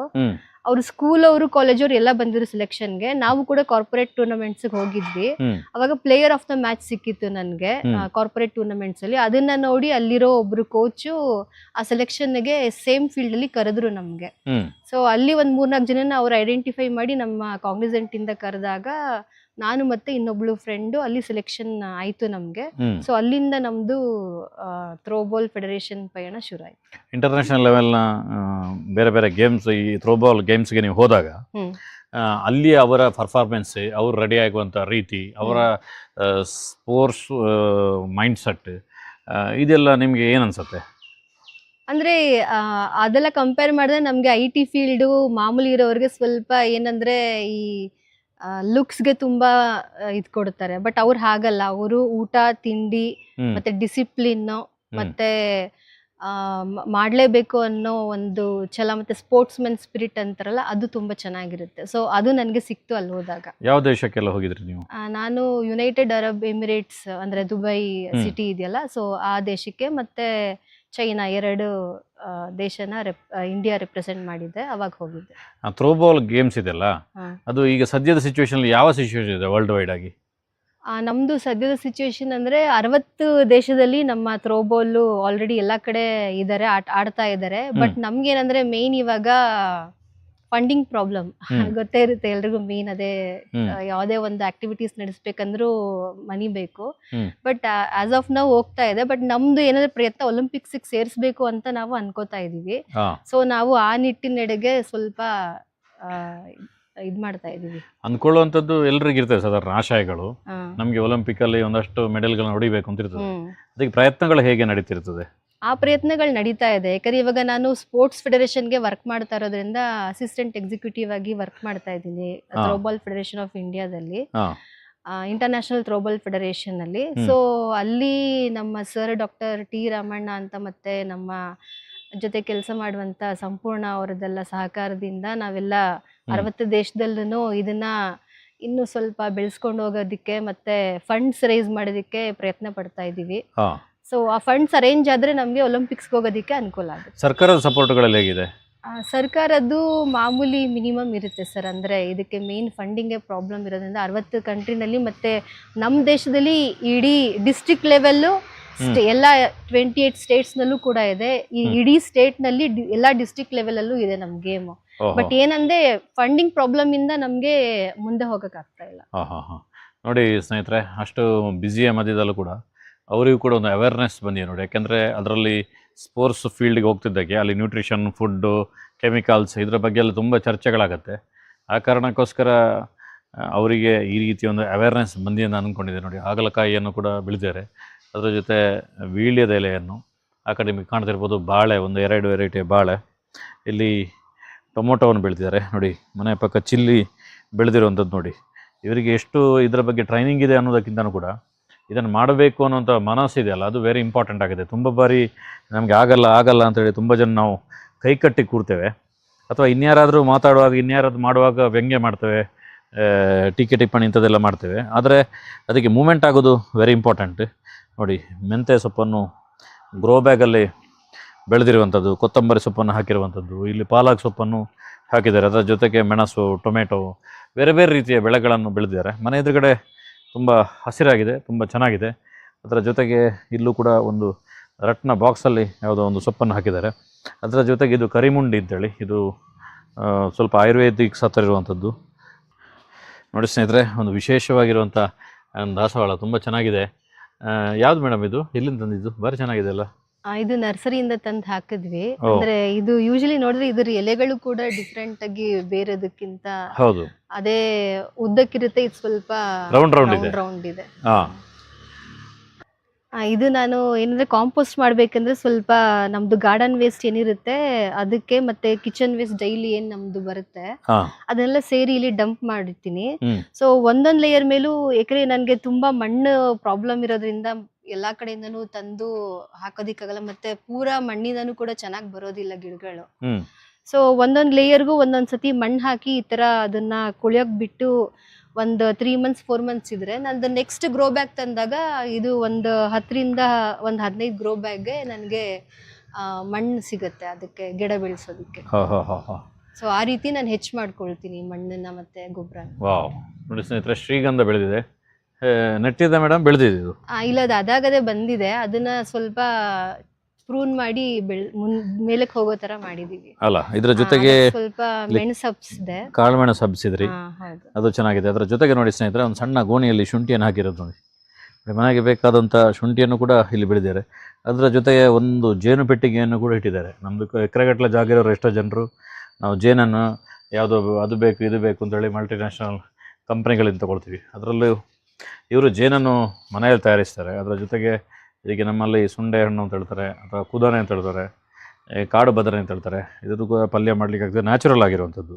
ಇದು ನಮ್ಮ ತರಕಾರಿ ಕ್ಯಾಟಗರಿಯಲ್ಲಿ ಇದರ ಬೀಜಗಳೆಲ್ಲೂ ಸಿಗೋದಿಲ್ಲ. ಇದು ಸಹಜವಾಗಿ ಕಳೆ ರೀತಿಯಲ್ಲಿ ಬೆಳೀತಾ ಇರ್ತದೆ. ಇದನ್ನು ಬೆಳೆದು ಇಲ್ಲಿ ಮಾಡುವಂಥ ಒಂದು ಸಿಸ್ಟಮ್ ಇದು. ಅಲ್ಲಿ ಅವರೆಯನ್ನು ಕೂಡ ಹಾಕಿದ್ದಾರೆ, ಆ ಕಡೆ ನುಗ್ಗೆಯೂ ಇದೆ. ಸುಮಾರು ಒಂದು 20-25 ವೆರೈಟಿಯ ತರಕಾರಿಗಳನ್ನು ಬೆಳೆಯುವ ಪ್ರಯತ್ನವನ್ನು ಮಾಡಿದ್ದಾರೆ. ಅದರ ಜೊತೆ ಮೇಡಮ್, ಇಲ್ಲಿ ಒಂದು ನಮ್ಮ ಹನುಮಂತನ ವಿಗ್ರಹವನ್ನು ಇಟ್ಟಿದ್ದೀರಿ ಮನೆ ಎದುರುಗಡೆ. ಯಾವ ರೀಸನ್ಗೋಸ್ಕರ ಇದನ್ನು ಇಟ್ಟಿದ್ದೀರಿ? ಇದು ಕೆಲವರು ಮನೆ ಮುಂದೆ ಓಪನ್ ಜಾಗ ಇರಬಾರ್ದು, ಮನೆ ಇರಬೇಕು, ಬ್ಯಾಕ್ ಸೈಡ್ ಬಿಡಬೇಕು ಅಂತ ಹೇಳಿದ್ರು. ರಾಹು ದೋಷ ಬರುತ್ತೆ ಇಲ್ಲ ಅಂದ್ರೆ ಅಂತ, ಅದಕ್ಕೋಸ್ಕರ ನಾವು ಪವಮಾನ ಹೋಮ ಮಾಡಿಸಿ ಹನುಮಂತನ ಪ್ರತಿಷ್ಠಾಪನೆ ಮಾಡಿಸಿದ್ವಿ. ಸೊ ಈಗ ನಾವು ಡೈಲಿ ಪೂಜೆ ಮಾಡ್ಕೊಂಡು ಹೋಗ್ತೀವಿ. ಹನುಮಂತನ ದಯೆ ಇದೆ ಮೇಡಮ್ ನಿಮಗೆ, ಯಾಕಂದ್ರೆ ಒಂದು ಶಕ್ತಿಯ ಸಂಕೇತ ಹನುಮಂತ ಅಲ್ವಾ? ಹೌದು. ಬಾಸ್ಕೆಟ್ ಬಾಲ್ ಅಲ್ಲ, ಥ್ರೋ ಬಾಲ್ಗೆ ಬೇಕಾಗಿರುವಂಥದ್ದು ಶಕ್ತಿ ಅಲ್ವಾ? ಶಕ್ತಿ, ಚಾಕಚಕ್ಯತೆ, ಬುದ್ಧಿವಂತಿಕೆ, ಟೈಮಿಂಗ್ಸ್ ಅಲ್ವಾ? ಹೌದು, ಕರೆಕ್ಟ್ ಅಲ್ಲ? ಹೌದು. ಟೈಮಿಂಗ್ಸ್ಗೆ ಹೆಸರು ವರ್ಲ್ಡ್ ವೈಡ್ ಯಾರು ಅಂತ ಹೇಳಿದ್ರೆ ಹನುಮಂತ. ಯಾಕಂದರೆ ಆ ಹನುಮಂತ ಲಂಕೆಗೆ ಹಾರಿದ ಟೈಮಿಂಗ್ಸ್ ಇದೆಲ್ಲ, ಅದು ಭಾರಿ ದೊಡ್ಡ ಸಂಗತಿ ಇರುವಂಥದ್ದು. ಅದೇ ರೀತಿಯಲ್ಲಿ ನಿಮ್ಮ ಜೀವನವನ್ನು ಕೂಡ ಆಗಲಿ ಅಂತೇಳಿ ನಮ್ಮ ಸಂಪೂರ್ಣ ಸಹಜ ಕೃಷಿಯ ಕಡೆಯಿಂದ ಆಶಿಸ್ತೇವೆ. ಇವರು ನಮ್ಮ ಯಜಮಾನರು ಚಂದ್ರ ಅಂತ. ನಮಸ್ಕಾರ. ಅವರು ಮೆಕ್ಯಾನಿಕಲ್ ಇಂಜಿನಿಯರು, ಈಗ ರಿಯಲ್ ಎಸ್ಟೇಟ್ ಮಾಡ್ತಾ ಇದ್ದಾರೆ. ಚಂದ್ರ ನಮಸ್ತೆ. ನಮಸ್ಕಾರ ಸರ್, ಹೇಗಿದ್ದೀರಿ? ಚೆನ್ನಾಗಿದೆ ಸರ್. ಸಾಧಾರಣ ನಾನು ಹೆಚ್ಚಿನ ಕೈತೋಟ ಮನೆಗೆ ಸಣ್ಣ ಕೈತೋಟದಿಂದ ಹಿಡಿದು ಒಂದು 100-200 ಎಕರೆ ತೋಟದವರೆಗೂ ಕೂಡ ರೈತರನ್ನು ಭೇಟಿ ಆಗ್ತಾನೆ. ಎಲ್ಲ ಸಕ್ಸಸ್ಫುಲ್ ರೈತರು, ಸಣ್ಣವನಾಗಲಿ ದೊಡ್ಡವನಾಗಲಿ, ಒಂದು ಒಳ್ಳೆ ಕೃಷಿ ಮಾಡ್ತಾನೆ, ಚೆನ್ನಾಗಿ ತೋಟ ಇಟ್ಟಿದ್ದಾರೆ ಅಂತ ಹೇಳಿದ್ರೆ ಅವ್ರ ಮನೆಯಲ್ಲಿ ಯಾರೆಲ್ಲಿದ್ದಾರೆ ಅವ್ರದ್ದೆಲ್ಲ ಗಮನ ತೋಟದ ಮೇಲೆ ಇರ್ತದೆ. ಆ ತೋಟ ಸೊರಗ್ತದೆ, ಆ ತೋಟ ಚೆನ್ನಾಗಿಲ್ಲ ಅಂತ ಹೇಳಿದ್ರೆ ಅಲ್ಲಿ ಯಾರೋ ಒಬ್ಬ ಮಾತ್ರ ಒದ್ದಾಡ್ತಿದ್ದ ಅಂತ ಅರ್ಥ. ಅಂಥದ್ರಲ್ಲಿ ನೀವೊಂದು ಅಡ್ಜಸ್ಟ್ ಮಾಡಿಕೊಂಡು ತುಂಬ ಚೆನ್ನಾಗಿ ಕೈತೋಟ ಮಾಡ್ತೀರಿ. ನೀವು ಈ ಕೈತೋಟಕ್ಕೆ ಹೇಗೆ ಸಪೋರ್ಟ್ ಮಾಡ್ತೀರಿ ಮೇಡಮ್ಗೆ? ಸಪೋರ್ಟ್ ಅಂದರೆ ಮೇಡಮ್ಗೆ ತುಂಬ ಇಷ್ಟ ಆ್ಯಕ್ಚುಲಿ ಗಿಡ ಇದು ಎಲ್ಲ. ಸೊ ಒಂದು ಏನಂದರೆ ನಾವು ಗಿಡಗಳ ತರಕ್ಕೆ ರಾಮವಳ್ಳಿಗೆ ಹೋಗ್ಬೇಕಾಗತ್ತೆ, ಇಲ್ಲಿ ಹತ್ರದ ನಿಯರೆಸ್ಟ್ ನರ್ಸರಿ ಗಾರ್ಡನ್ನ. ಸೊ ನಾವು ಅಲ್ಲಿಂದ ಗಿಡಗಳು ತರುವಾಗ ನಾವು ಸ್ವಲ್ಪ ಎಷ್ಟೇ ಅರ್ಜೆಂಟ್ ಕೆಲಸ ಇದ್ರು ಫಸ್ಟು ನಮ್ದು ರಿಯಲ್ ಎಸ್ಟೇಟ್ ಇವಾಗ ಮಾಡ್ತಾ ಇದ್ದೀನಿ. ಮುಂಚೆ ನಾನು IT ಫೀಲ್ಡಲ್ಲಿ ಇದ್ದೆ 19 ವರ್ಷ, ಮೆಕ್ಯಾನಿಕಲ್ ಇಂಜಿನಿಯರ್ ಬೇಸಿಕಲಿ. ಯಾವುದ್ರಲ್ಲಿ? ಸೊ ನಾವು HAL ಸ್ಟಾರ್ಟ್ ಮಾಡಿದ್ದು ಏರೋಸ್ಪೇಸ್ ಇಂಡಸ್ಟ್ರಿ, ಅಲ್ಲಿ 3 ವರ್ಷ ವರ್ಕ್ ಮಾಡಿದೆ. ಆಮೇಲೆ ಅಲ್ಲಿಂದ ಇನ್ಫೋಸಿಸ್, ಮಹೀಂದ್ರ, ಸ್ಮಾರ್ಟ್ ಇನೋವೇಷನ್ಸ್ ಅಂತ 3 ಕಂಪ್ನಿ ವರ್ಕ್ ಮಾಡಿದ್ದೀವಿ. ಸೊ ನಾವು ಫಾರಿನ್ ವೆಹಿಕಲ್ಸ್, ಕಾರ್ಗೆ ಸೀಟ್ ಡಿಸೈನು ಇಂಥದ್ದೆಲ್ಲ ಮಾಡ್ತೀವಿ. So main foam design engineer, mechanical software ಕ್ಯಾಟಿ ಅಂತ ಸಾಫ್ಟ್ವೇರ್ ಯೂಸ್ ಮಾಡ್ತೀವಿ. ಸೊ ಅದಾದ್ಮೇಲೆ ನಾನು ಸ್ವಲ್ಪ ಬಿಸ್ನೆಸ್ ಇಂಟ್ರೆಸ್ಟಿಂದ ಸ್ವಲ್ಪ ಪ್ಯಾರಲಲ್ ರಿಯಲ್ ಎಸ್ಟೇಟ್ ಆ ಥರ ಇದು ಮಾಡಿದ್ದೆ. ಮತ್ತು ಅದಾದ್ಮೇಲೆ ನಾವು ಲೇಡೀಸ್ PG ಮತ್ತು ಜೆಂಟ್ಸ್ PGನೂ ರನ್ ಮಾಡಿದ್ವಿ. ಸೊ ರೀಸೆಂಟಾಗಿ ನಾವು ಒಂದು ಮತ್ತೆ ಕೋವಿಡ್ ಎಲ್ಲ ಆದಮೇಲೆ ರಿಯಲ್ ಎಸ್ಟೇಟ್ ಸ್ಟಾರ್ಟ್ ಮಾಡೋಕ್ಕೆ ಮುಂಚೆ ನನಗೆ ಆಲ್ರೆಡಿ ರಿಯಲ್ ಎಸ್ಟೇಟ್ ಗೊತ್ತಲ್ಲ, ಬೇರೆ ಏನಾದ್ರು ಪ್ರಯೋಗ ಮಾಡೋಣ ಅಂತ 2 ಶಾರ್ಟ್ ಮೂವೀಸ್ ಮಾಡಿದ್ವಿ ಕಲ್ಪವೃಕ್ಷ ಫಿಲ್ಮ್ ಪ್ರೊಡಕ್ಷನ್ಸ್ ಅನ್ನೋ ಚಾನಲಲ್ಲಿ. ಅದು ಆಧ್ಯಾತ್ಮ ವಿಚಾರ, ಸ್ಪಿರಿಚುವಲ್ ಶಾರ್ಟ್ ಮೂವೀಸ್ ಮಾಡಿ ಅದಾದ್ಮೇಲೆ ಸ್ವಲ್ಪ ಅದು ಮುಂದಕ್ಕೆ ನೋಡೋಣ, ಸ್ವಲ್ಪ ಹಣಕಾಸು ಸಂಗ್ರಹ ಆಗಲಿ ಅಂತ ಅದು ಬಿಟ್ಬಿಟ್ಟು ಈಗ ರಿಯಲ್ ಎಸ್ಟೇಟ್ ಫುಲ್ ಟೈಮ್ ಮಾಡ್ತೇವೆ. Kempegowda layout BDA sites promote ಮಾಡ್ತಾ ಇದ್ದೀವಿ. ಸೊ ನಾವು ಇವ್ರ ಜೊತೆ ಏನಂತಂದರೆ ಸ್ವಲ್ಪ ಒಂದೊಂದ್ಸತಿ ಕಿರಿಕಿರಿ ಆಗುತ್ತೆ, ಗಿಡಗಳೆಲ್ಲ ಸ್ವಲ್ಪ ಒದಗಿಸೋದು, ಸ್ವಲ್ಪ ಗೊಬ್ಬರ ಅಂತ. ಬಟ್ ಫಲಿತಾಂಶ ನೋಡಿದಾಗ ಖುಷಿ ಆಗುತ್ತೆ. ಸೊ ಯಾಕೆಂದ್ರೆ ಬೆಳಗ್ಗೆ ಅವರು ತುಂಬಾ ಇಂಟ್ರೆಸ್ಟ್ ಇದೆ ಇದರಲ್ಲಿ. ಅರ್ಲಿ ಮಾರ್ನಿಂಗ್ ಇದ್ರ ಕೆಲಸ ಸ್ಟಾರ್ಟ್ ಮಾಡ್ಕೊಂತಾರೆ. ಸೊ ನಾವು ಅವಾಗ ಸಪೋರ್ಟ್ ಮಾಡ್ಲೇಬೇಕಾಗುತ್ತೆ. ಆಮೇಲೆ ಕೆಲವು ಸತಿ ಅವ್ರು ಬಿಸಿ ಇದ್ದಾಗ ನಾವು ನೀರು ಹಾಕ್ಬೇಕಾಗತ್ತೆ. ಬಟ್ ಬೇಸಿಕಲಿ 75-80-90 ಭಾಗ ಅವ್ರದೇನೆ ಶ್ರಮ. ನಾವು ಏನಿಲ್ಲ ಅಂದ್ರೆ ನೀರ್ ಹಾಕೋದು, ಬಟ್ ಸಪೋರ್ಟ್ ಏನಾದ್ರು ತಂದು ಕೊಡೋದು, ವರ್ಕರ್ಸ್ ಗಳು ಅರೇಂಜ್ ಮಾಡೋದು. ಸ್ವಲ್ಪ ಲೇಬರ್ಸ್ ಎಲ್ಲ ಬೆಂಗಳೂರು ಸ್ವಲ್ಪ ಕಷ್ಟ. ಯಾಕಂದ್ರೆ ಒಂದು ತೆಂಗಿನ ಮರ ಹತ್ತಕ್ಕೇನೆ ಇಲ್ಲಿ ಬೆಂಗಳೂರಿನಲ್ಲಿ ಒಂದು 500 ರೂಪಾಯಿ ಕೇಳ್ತಾರೆ. ಅದೇ ನಮ್ಮ ಮದ್ದೂರಿನಲ್ಲಿ ಹೋದ್ರೆ ಒಂದ್ ಮರಕ್ಕೆ 25 ರೂಪಾಯಿನಲ್ಲಿ ನಮ್ಮ ಮಾವರ ಜಮೀನಲ್ಲಿ ಬರೀ 25 ರೂಪಾಯಿ ಒಂದ್ ಮರ. ಹೌದು. ಸೊ ನಾವು ಆಕ್ಚುಲಿ ಫಸ್ಟ್ ಇವ್ರು ಇಲ್ಲಿ ಸ್ಟಾರ್ಟ್ ಮಾಡಕ್ ಮುಂಚೆ ಮದ್ದೂರಲ್ಲಿ ಈ ಕಡೆ ಜಮೀನ್ ಕೊಡ್ಸೋಣ ತುಂಬಾ ತಿರುಗಾಡಿದ್ವಿ. ಸೊ ಆಮೇಲೆ ಅದು ಹಣಕಾಸೆಲ್ಲ ತುಂಬಾ ಕಾಸ್ಟ್ಲಿ ಇದೆ. ಸೊ ಅದಕ್ಕೆ ನಾವು ಏನ್ ಮಾಡಿದ್ವಿ, ಅಲ್ಲಿ ನಮ್ಗೆ ಅವ್ರು ಸಿಟಲ್ಲಿ ಇದ್ರು. ಹ್ಮ್. ಸೊ ನಾವು ಅಲ್ಲಿ ಕೊಡ್ಸಕ್ಕಾಗಲ್ಲ, ಇಲ್ಲೇ ಸಪೋರ್ಟ್ ಮಾಡಿ, ಇಲ್ಲೇ ಮಾಡು ಅಂತ ಹೇಳಿದಕ್ಕೆ ಅವರು ಮತ್ತೆ ಇಲ್ಲಿ ಗಿಡಗಳು ಒಂದೊಂದೇ ಸ್ಟಾರ್ಟ್ ಮಾಡಿದ್ರು. ಹ್ಮ್. ಈಗ ತುಂಬಾ ಚೆನ್ನಾಗಿದೆ. ಹ್ಮ್. ಅದ್ರ ಏನ್ ಇಂಟ್ರೆಸ್ಟಿಂಗ್ ಅಂದ್ರೆ ಸ್ವಲ್ಪ ನೇಚರ್ ಪ್ರಿಯ. ಹಾ. ನಾವೀಗ ನಾನು ಒಂದು ಅಂಗಡಿಗೆ ಹೋದ್ರು ಒಂದು ಪ್ಲಾಸ್ಟಿಕ್ ಕವರ್ ತಗೊಂಡ್ರು ರೇಗ್ತಾರೆ. ಹಾ. ಸೊ ನಾವು ಅವ್ರ ಸ್ವಲ್ಪ ರೂಲ್ಸ್ ಇದೆ, ಅದೆಲ್ಲ ಹಾ. ಫಾಲೋ ಮಾಡ್ತೀವಿ. ಹಾ, ಹಾ, ಹಾ. ಸೊ ನಾನು ಆಗ್ಲಿ ನನ್ನ ಮಗ ಆಗ್ಲಿ ಸ್ವಲ್ಪ ತುಂಬಾ ಸಪೋರ್ಟ್ ಮಾಡ್ತೀವಿ ಅವ್ರಿಗೆ ಅಲ್ಲ ಈ ತರ ವಿಷಯಗಳಲ್ಲಿ. ಯಾಕಂದ್ರೆ ಪ್ಲಾಸ್ಟಿಕ್ ಕವರ್ ಅವ್ರು ಸ್ವಲ್ಪ ನೇಚರ್ ಪ್ರಿಯ, ಪ್ಲಾಸ್ಟಿಕ್ ಕವರ್ ತಗೊಂಡೋಗ್ಬಾರ್ದು. ಮತ್ತೆ ಈಗಲೂ ಹೋಟ್ಲಲ್ ಪಾರ್ಸಲ್ ತಂದ್ರೆ ನಾವು ಟಿಫನ್ ಬಾಕ್ಸ್ ತಗೊಂಡ್ ಹೋಗ್ತೀವಿ ಮನೆಯಿಂದ. ಹ್ಮ್. ಅಂದ್ರೆ ಪ್ಲಾಸ್ಟಿಕ್ಸ್ ನ ಆದಷ್ಟು ರಿಡ್ಯೂಸ್ ಮಾಡಕ್ಕೆ. ಸೊ ಅವರು ಹೇಳೋ ಉದ್ದೇಶ ಎಲ್ಲ ಹ್ಮ್. ಒಳ್ಳೇದೇ. ಹ್ಮ್. ಬಟ್ ಸ್ವಲ್ಪ ನಾವು ಅನುಸರಿಸಿಕೊಂಡು ಹೋಗಿ ಸ್ವಲ್ಪ ಒಂದ್ಸತಿ ಕಷ್ಟ ಆದ್ರೂ ಹಾ. ಈ ತರ ಫಲಿತಾಂಶ ಬಂದಾಗ ಚೆನ್ನಾಗ್ ಅನ್ಸುತ್ತೆ. ಅಲ್ಲ ಈ ಭೂಮಿ ನೋಡುವಾಗ ಹ್ಮ್. ಒಳ್ಳೆ ಕೃಷಿ ಭೂಮಿ ರೆಡಿ ಆಗಿದೆ. ಹೌದು. ಹೇಗೆ ಈ ತೋಟಕ್ಕೆ ರೆಡಿ ಮಾಡಿದ್ರಿ? ಇಲ್ಲಿ ಬೇಸಿಕಲಿ ಇಲ್ಲ ಮೇನ್ ಬಿಸಿಲು ಬರಲ್ಲ. ಇಲ್ಲಿ ಹ್ಮ್. ತೆಂಗಿನ ಮರ ಇದೆ, ಹೊಂಗೆ ಮರ ಇದೆ, ಹ್ಮ್. ಇದೆಲ್ಲ ಫುಲ್ ಕವರ್ ಆಗ್ಬಿಟ್ಟಿದೆ. ಹ್ಮ್. ಸೊ ಇಲ್ಲಿ ಬಿಸಿಲು ಫಸ್ಟ್ ಇಲ್ಲಿ ಸ್ಟಾರ್ಟ್ ಮಾಡಿದ್ರು. ಇಲ್ಲಿ ಬಿಸಿಲು ಬರದಿರೋದ್ರಿಂದ ಇಲ್ಲಿ ಅಷ್ಟು ಇದಾಗಲ್ಲ ಅಂದ್ಬಿಟ್ಟು ಹ್ಮ್. ನಾವು ಟೆರೆಸ್ ಗಾರ್ಡನಿಂಗ್ ಮೇಲೆ ಹ್ಮ್. ಸ್ಟಾರ್ಟ್ ಮಾಡಿದ್ವಿ ಮೇಡಮ್. ಹ್ಮ್. ಸೊ ಇಲ್ಲೇನ್ ಮಾಡ್ತಾರೆ, ಸ್ವಲ್ಪ ತೆಂಗಿನ ನಾರು, ಆಮೇಲೆ ಅಡ್ಗೆ ಮನೆಯಲ್ಲಿ ಏನೇನು ಈರುಳ್ಳಿ ಸಿಪ್ಪೆ, ಹಾ. ತರಕಾರಿ ಏನೇನಿರುತ್ತೆ ಅದನ್ನೆಲ್ಲಾನು ಯಾವ್ದು ವೇಸ್ಟ್ ಮಾಡದಿರೋ ತರ, ಅಂದ್ರೆ ಈ ತರಕಾರಿ ಹೆಚ್ಚಿದಾಗ ಮಿಕ್ಕಿರುತ್ತಲ್ಲ ಹೌದು. ಆ ತರದೆಲ್ಲ, ಮತ್ತೆ ಕಾಂಪೋಸ್ಟ್ ಮೇಕಿಂಗ್ ಪ್ರತಿಯೊಂದು ಇಲ್ಲೇ ಮಾಡ್ತಾರೆ. ಆಲ್ಮೋಸ್ಟ್ ನಾವು ಹಸಿ ಕಸ ಸ್ವಲ್ಪ ಕಡಿಮೆನೆ ನಮ್ಮ ಮನೆಯಲ್ಲಿ ಈಗ. ಹಾ, ಯಾಕಂದ್ರೆ ಹಾ. ರೀಸೈಕ್ಲಿಂಗ್ ನಾವು ಈಗ ಆಂಜನೇಯ ಪೂಜೆ ಹೂವು ಇಡ್ತೀವಲ್ಲ, ಹೌದು. ಈ ಹೂವನು ನಾವೇನ್ ಮಾಡ್ತೀವಿ ಎಲ್ಲ ಒಂದು ಸಂಗ್ರಹ ಮಾಡ್ಬಿಟ್ಟು ಹ್ಮ್. ಇವರು ಗ್ರೋ ಬ್ಯಾಗ್ ಅಲ್ಲಿ ಗೊಬ್ಬರ ಮಾಡುವಾಗ ಹ್ಮ್. ಈ ಒಣಗಿದ ಎಲೆಗಳು ಅಂತವೆಲ್ಲ ತರಿಸ್ತಾರೆ. ಆಮೇಲೆ ಹೊರಗಡೆನೂ ಬೇಸಿಗೆಯಲ್ಲಿ ಎಲೆಗಳು ಬೀಳುತ್ತಲ್ಲ, ಹೌದು. ಅಲ್ಲಿ ರೋಡಲ್ಲಿ ನಮ್ಮ ಮನೆ ಮುಂದೆ ಕಸ ಗುಡಿಸ್ತಾರಲ್ಲ, ಆ ಎಲೆಗಳನ್ನು ನಾವು ತಗೊಂಡು ಹಾ. ಇಲ್ಲಿ ಈಗ ನಾವು ಬಾಳೆ ಗಿಡ ನೆಡುವಾಗ ಹಾ. ಇಲ್ಲಿ ಹಳ್ಳ ಆಗ್ತಿದ್ವಲ್ಲ, ಹೌದು. ಅದ್ರ ಕೆಳಗಡೆ ಎಲ್ಲ ಗೊಬ್ಬರಗಳೆಲ್ಲ ಹಾಕಿ ಹಾ, ಹಾ, ಹಾ. ಮೇನ್ ಫೌಂಡೇಶನ್ ಭದ್ರ ಇರ್ಬೇಕು, Correct, ಅವಾಗ ನಮ್ಗೆ ಮೇಲೆ ಫಲ ಹೌದು, ಬರೋದು. ಹೌದು, ಹೌದು. ಸೊ ಇವ್ರು ತುಂಬಾ ಅದ್ರ ಬ್ಯಾಕ್ ಗ್ರೌಂಡ್ ಅವ್ರು ತುಂಬಾ ಇದೆ ಮೇಲ್ ನೋಡೋದಕ್ಕಿಂತ. ಹಾ. ಈಗ ಒಳಗಡೆ ಏನೇನ್ ಎವ್ರಿ ಡೇ ವರ್ಕ್ ಮಾಡ್ತಾರೆ ಅವರು. Correct, correct. ಸೊ ಬೆಳಗ್ಗೆ ಎದ್ದ ತಕ್ಷಣ ಅವರು ತೋಟದಲ್ಲಿ ಟೈಮ್ ಸ್ಪೆಂಡ್ ಮಾಡ್ತಾರೆ. ಹೌದು. ಸೊ ನಾವು ನಮ್ದೇ ಕೆಲಸದಲ್ಲಿ ಬಿಸಿ ಇರ್ತೀವಿ. ಕರೆಕ್ಟ್. ಸೊ ಬಟ್ ಅವ್ರು ಈ ಕೆಲಸನ ಪ್ರತಿನಿತ್ಯ ವಾಚ್ ಮಾಡ್ತಾರೆ. ಅಲ್ಲ ನಾವು ಏನಾರ ಅವರು ಅದೇ ಬಿಸಿ ಇದ್ದಾಗ ನಾವು ಗಿಡಕ್ಕೆ ನೀರು ಹಾಕೋದಾಗ್ಲಿ, ಸಣ್ಣ ಪುಟ್ಟ ಸಹಾಯ ಮಾಡೋದಾಗ್ಲಿ, ನಮ್ದೊಂದು 10% ಕಾಣಿಕೆ ಕೊಡ್ತೀವಿ. ಇದು ನಾನು ಕಾರ್ಪೊರೇಟ್ ಟೂರ್ನಮೆಂಟ್ಸ್ಗೆ ಆಡಬೇಕಾದ್ರೆ, ಕಾರ್ಪೊರೇಟ್ ಟೀಮ್ ಕ್ಯಾಪ್ಟನ್ ಆಗಿರ್ಬೇಕಾದ್ರೆ ಯೂಶಲಿ ಈ ಥರ ಕೊಡ್ತಾರೆ. ಒಂದು ನಮ್ಮ ಟೀಮ್ಗೆ ರನ್ನರ್ಸ್ ಅಥವಾ ವಿನ್ನರ್ಸ್ ಆದಾಗ ಈ ಥರ ಕಪ್ಸ್ ಕೊಡ್ತಾರೆ. ಹಾ. ಸೊ ಇದು ನಾವು ಆ್ಯಕ್ಚುಲಿ ನಮ್ಮದು ಕಂಪ್ನಿಗೆ ಕೊಡ್ಬೇಕು ಇದನ್ನ. ಹಾ. ಅದು ಹೇಗಾಯ್ತು ಅಂತಂದ್ರೆ, ನಾವು ಎವ್ರಿ 6 months ಕ್ವಾರ್ಟರ್ಲಿ ಅದು ಟೂರ್ನಮೆಂಟ್ಸ್ ನಡೀತಿರುತ್ತಲ್ಲ, ಸೊ ನಾವು ಪ್ರತಿ ಸತಿ ರನ್ನರ್ಸ್ ಅಥವಾ ವಿನ್ನರ್ಸ್ ಆಗ್ತಾ ಇರ್ತೀವಿ. ಹ್ಮ್. ಸೊ ಅವರು ಹೆಚ್ಚಾರು ಹೇಳಿದ್ರು ನೀವೇ ತಗೊಂಡೋಗಿ ಅಂತ 2-3 ಇದನ್ನ ನಮ್ಗೆ ಕೊಟ್ಟಿದ್ದಾರೆ ಮನೆಯಲ್ಲಿ ಇಟ್ಕೊಳ್ಳೋದಿಕ್ಕೆ. ಓಹೋ. ಸೊ ಇದು ಮತ್ತೆ ಅದಲ್ಲ. ಹ್ಮ್. ಆಮೇಲೆ ಇದು ನನಗೆ best player of the match ಅಂತ ಸಿಕ್ಕಿದಾಗ ಇದು ಒಂದಿದೆ. ಇನ್ ಮಿಕ್ಕಿದೆಲ್ಲ ನಮ್ಮ ತಾಯಿ ಮನೆಯಲ್ಲಿದೆ ಕೆಲವು. ಓಹೋ. ಇದು ನಮ್ಗೆ ಇಟಲಿನಲ್ಲಿ ಇಂಟರ್ನ್ಯಾಷನಲ್ ಥ್ರೋಬಾಲ್ ಕಾನ್ಫರೆನ್ಸ್ ಅಂತ ಮಾಡಿದ್ರು. ಹಾ. ಅವಾಗ ಸ್ಪೀಕರ್ ಆಗಿ ಇದ್ ಮಾಡಿದ್ದು ಅದರದ್ದು. ಇಟಲಿಗೆ ಹೋಗಿದ್ರಾ? ಇಲ್ಲ, ಇಟಲಿನಲ್ಲಿ ನಮ್ಮವ್ರು ಅರೇಂಜ್ ಮಾಡಿದ್ರು ನಮ್ಮ ಫೆಡರೇಷನ್ ಇಂದ. ಹಾ. ನಾವು ಅಲ್ಲಿ ಸ್ಪೀಕರ್ ಆಗಿ ಆನ್ಲೈನ್ ಅಲ್ಲಿ ಅಲ್ಲಿ ಏನು ಲೈವ್ ಆಗಿ ನಡೆಯುತ್ತೆ ಅವ್ರಿಗೆ ಇಲ್ಲಿಂದ ಕನೆಕ್ಟ್ ಆಗಿ ಮಾಡಿದ್ವಿ ಆನ್ಲೈನ್ ನಲ್ಲಿ. ಹಾ. ಆಮೇಲೆ ಇದು ಇಂಡಿಯನ್ ವುಮೆನ್ ಒಲಿಂಪಿಕ್ ಅಸೋಸಿಯೇಷನ್ ಅಂತ, ಇದಕ್ಕೆ ನಾನು ಮೆಂಬರ್ ಆದಾಗ ಥ್ರೋಬಾಲ್ ಕಡೆಯಿಂದ ಅದು ಕೊಟ್ಟಿದ್ದವರು. ಹಾ. ಮತ್ತೆ ಇದು ಎಲ್ಲ ನಮ್ಗೆ ಅದೇ ನಿಮ್ಗೆ ಹೇಳಿದ್ನಲ್ಲ, ಕಾರ್ಪೊರೇಟ್ ಟೂರ್ನಮೆಂಟ್ಸ್ ಇದೆಲ್ಲ ನಡೆಸ್ಬೇಕಾದ್ರೆ ಈ ಥರ ಎಲ್ಲ ಕೊಡ್ತಾರೆ ಮೆಡಲ್ಸ್ಗಳು, ಅದೆಲ್ಲ ಪ್ಲೇಯರ್ಸ್ಗೆ ಅಂತ. ಸೊ ಆ ಮೆಡಲ್ಸ್ಗಳು. ಹಾ. ಆಮೇಲೆ ಇದು ನಮ್ದು ID ಕಾರ್ಡ್. ನಾವು ಚೈನಾಗೆ ಹೋದಾಗ ಕೊಟ್ಟಿದ್ದಂತ ID ಕಾರ್ಡು. UAEಗೆ ಹೋದಾಗೂ ಕೊಟ್ಟಿದ್ರು, ಬಟ್ ಅದು ಎಲ್ಲೋ ಹಾ. ಅಂದ್ರೆ ಎಲ್ಲೋ ಹೋಗಿದ್ದು. ನೋಡಿ ಸ್ನೇಹಿತರೆ, ID card throwball federation of India ಅಂತ ಹೇಳಿ ಇದರಲ್ಲಿ ಕೊನೆಯಲ್ಲಿದೆ 23-29 ಡಿಸೆಂಬರ್ 2010ರಲ್ಲಿ. ಸುಮಾರು 16 ವರ್ಷಗಳಾಯಿತು. ಬೀಜಿಂಗಲ್ಲಿ, ಚೈನಾದಲ್ಲಿ ನಡೆದಿರುವಂಥದ್ದು. ಇದರಲ್ಲೂ ಕೂಡ ಇವರು ಅಟೆಂಡ್ ಆಗಿದ್ದರು. ಮೇಡಮ್, ಯಾವುದೇ ಒಂದು ಸ್ಪೋರ್ಟ್ಸಲ್ಲಿ ಇವತ್ತು ನಾವು ಗೆಲ್ಲಬೇಕು ಅಂತ ಹೇಳಿದ್ರೆ ಅಲ್ಲಿ ನ್ಯೂಟ್ರಿಷನ್ ಒಂದು ವೆರಿ ಇಂಪಾರ್ಟೆಂಟ್. ಯಾಕೆಂತ ಹೇಳಿದ್ರೆ ಆ ಪ್ಲೇಯರ್ ಯಾವ ರೀತಿಯ ಫುಡ್ಡನ್ನು ಸೇವಿಸ್ತಾನೆ ಅಂತೇಳಿ. ಆದರೆ ಒಂದು ಬದುಕು ಅನ್ನುವಂಥ ಜೀವನದಲ್ಲಿ ಗೆಲ್ಲಬೇಕು ಅಂತ ಹೇಳಿದ್ರೆ ಪ್ರತಿಯೊಬ್ಬರಿಗೂ ನ್ಯೂಟ್ರಿಷನ್ ಇಂಪಾರ್ಟೆಂಟ್. ಪ್ರತಿಯೊಬ್ಬನಿಗೂ ಕೂಡ ಸಾವಯವ ರೀತಿಯ ಆಹಾರ ತುಂಬ ಇಂಪಾರ್ಟೆಂಟ್. ನೀವು ಎಷ್ಟೇ ದೊಡ್ಡ ಡಾಕ್ಟರ್ ಆಗಿರಲಿ, ಪ್ರೈಮ್ ಮಿನಿಸ್ಟರ್ ಆಗಿರಲಿ, ಮುಖ್ಯಮಂತ್ರಿ ಯಾರಾದರೂ ಆಗಿರಲಿ, ನೀವು ತಿನ್ನುವಂಥದ್ದು ಎಷ್ಟು ತಿಂತಿರೋದು ಇಂಪಾರ್ಟೆಂಟ್ ಅಲ್ಲ. ಊಟ ಬಲ್ಲವನಿಗೆ ರೋಗ ಇಲ್ಲ ಅಂತಿತ್ತು, ಆದರೆ ಇವತ್ತು ಊಟ ಬಲ್ಲವನಿಗೆ ರೋಗ ಇರುವಂಥದ್ದು. ಹಣ್ಣು ತಿನ್ನಿ ಡಾಕ್ಟ್ರುಗಳು ಹೇಳ್ತಾ ಇದ್ದಾರೆ. ಯಾಕೆ ಅಂತ ಹೇಳಿದ್ರೆ ಆ ಹಣ್ಣಲ್ಲಿ ನ್ಯೂಟ್ರಿಷನ್ ಇದೆ ಅಂತ ಅವರು ಅಂದ್ಕೊಂಡಿದ್ದಾರೆ. ಆದರೆ ಅದನ್ನು ನ್ಯಾಚುರಲ್ ಆಗಿ ಬೆಳೆದಾಗ ಮಾತ್ರ ನ್ಯೂಟ್ರಿಷನ್ ಇರುತ್ತೆ ಹೊರತು ಇನ್ಯಾಚುರಲ್ ಆಗಿ ಬೆಳೆದಾಗ ಅಲ್ಲಿ ಕೆಮಿಕಲ್ ಮಾತ್ರ ಇರ್ತದೆ. ನೀವು ಎಷ್ಟು ಹಣ್ಣು ತಿಂತೀರೋ, ಎಷ್ಟು ಇವತ್ತಿನ ತರಕಾರಿನ ಹೆಚ್ಚೆಚ್ಚು ತಿಂತೀರೋ, ಅಷ್ಟು ಹೆಲ್ತ್ ಸಮಸ್ಯೆಗೆಲ್ಲ ಬರೋ ಸಾಧ್ಯತೆಗಳಿರ್ತದೆ. ಆ ಕಾರಣಕ್ಕೋಸ್ಕರ ಈ ರೀತಿಯ ಒಂದು ಮಾಡೆಲ್, ಈ ರೀತಿಯ ಒಂದು ಸಬ್ಜೆಕ್ಟ್ಗಳನ್ನು ನಾವು ಜನರ ಮಧ್ಯದಲ್ಲಿ ಯಾಕೆ ಚರ್ಚೆಗೆ ಬಿಡೋದು ಅಂತ ಹೇಳಿದ್ರೆ, ಸಾಮಾನ್ಯ ಒಬ್ಬರು ಯಾರೋ ಒಬ್ಬರು ಮಾತಾಡ್ತಾ ಇದ್ದರೆ ಅದು ಕೆಲವು ಸಲ ವೈರಲ್ ಆಗಲ್ಲ, ಸಬ್ಜೆಕ್ಟ್ ಬರಲ್ಲ. ಅಂಥದ್ರಲ್ಲಿ ನೀವು ತುಂಬ ದೊಡ್ಡ ಸಾಧನೆ ಮಾಡಿರೋರು, ದೇಶದ ಒಂದು ಕೀರ್ತಿಯನ್ನು ಹಿಡಿದಿರೋರು.